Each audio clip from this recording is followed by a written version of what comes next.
Most people believe that when you meditate, you need to have this Hollywood experience and that you're supposed to completely zone out to hear nothing. That's not true.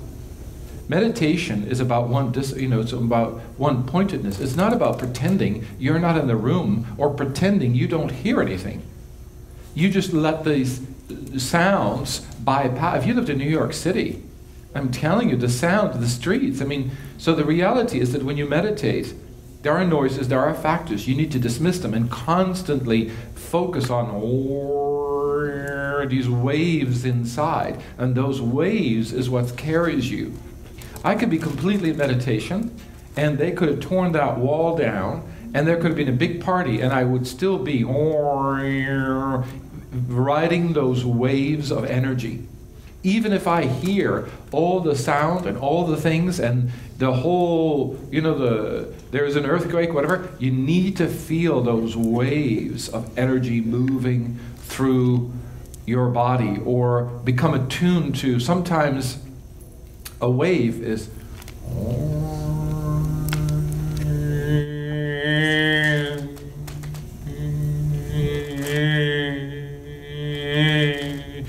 so these waves of energy are not always consistent. They can be quite like wow, and you're just like, ooh, I'm gone. Or they can be so subtle, you just have to wait. It's almost like you're merging with it. I mean, it's not like you're chasing it, but it's like you're waiting to merge with that frequency. You do and you don't. Your mind doesn't, but your soul assists you, and the kundalini assists you in that process. As long as you keep moving with that rhythm and just glide with it, then it's not a mental thing. Like, it's not, I'm going to do this. It's not mental. You become it. You become that current. You become one with it. So it's not like, oh, I'm now going to go there. You become it. You become. When I got all of you to, when you started off with Rata Ramana Hari, I mean, ordinarily I don't really stop people, but you guys were just above your base and not really in here. And as soon as I brought you to Om Namo Gurudev Namo, you all dropped like boom. I mean, if there was a boulder that could just boom, you could hear the drop. And can it start turning counterclockwise sometimes? Oh, it can, sure. Yeah, and it could move. Oh, listen, it could be like a kite. Sometimes it's very cool, sometimes it's very hot, sometimes they go, and then total suspension and nothing. And then again, and then you stop. Now, that's not all the time, but these currents have different patterns and different energy. What most people do is they don't become a part of it. They see it separate. So I'm sitting in the room meditating, and all that noise, and I don't really like it. Now I've identified, personalized, what's happening.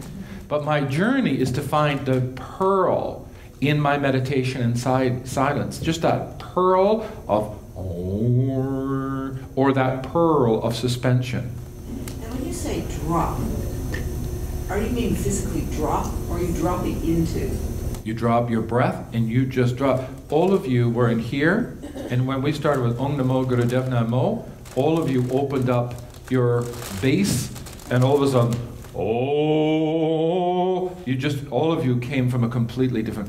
When I meditate and I'm all anxious and I'm only coming from my solar plexus, I will have a very agitated meditation. If I am in my, it sounds a little bit odd, but if my breath only is in my heart, I'm over feeling everything. So when you meditate, your breath needs to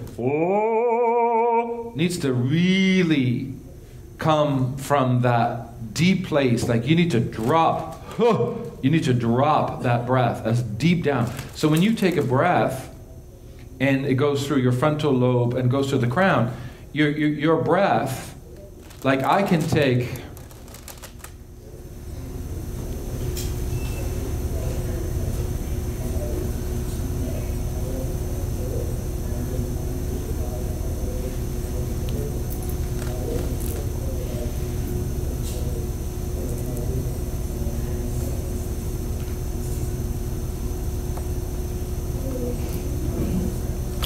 one breath of air. So I open, the breath goes into my belly. Then right in here, where your heart chakras or scoliosis, whatever, that point opens. Then my chest drops down. So when you take the breath correctly and you open it up, first this, then right in the back, the center of your back releases. Then the cavity of your chest drops down. Your heart expands, and now your belly almost feels like it's even further than ever before. So that breath, when you start off correctly, filling up your base, it's really shallow. It's almost like you're turning on a river of prana. And that breath comes in, opens up your base chakra. And so when you think you've taken the final breath, let your body settle. Take a little bit more. Let your body settle. And then the back releases. And then, your chest comes down. And then all of a sudden this goes further. Your pelvis rotate a little bit. And you just opened your whole body. So you got to experiment with breath. How the breath can open or drop your body. Your body becomes an instrument. If I don't bring my breath all the way down or chant all the way down or really drop down, then if I'm anywhere along here, it will dictate my kind of...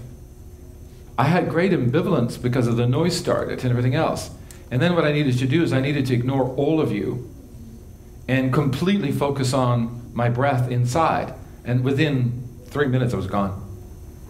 Now, I do this all the time, but you need to so focus on your breath that your breath becomes the so hum, which is the breath of the kundalini. So when I breathe in, I can literally feel like...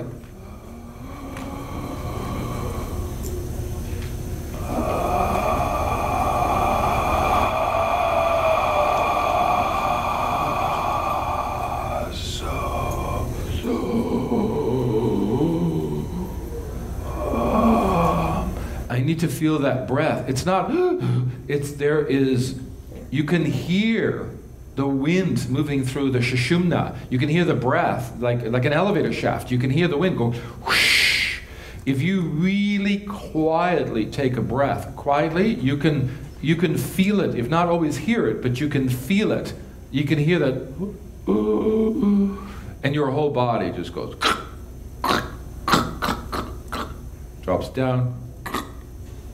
For me, when there's a lot of external sound, gradually my head starts to go down and the kundalini stretches out my whole back. It doesn't do that 90% of the time. I'm sitting up correct. But today I was so far down, I thought at one particular point I'm going to fall down. And then I just lost complete sense of time for the rest of the time. I didn't even know what was happening. So that's because my body gets completely stretched out. And the muscles and the sciatic, everything needs to open up in order to get into this really deep meditation and to just ignore everything else.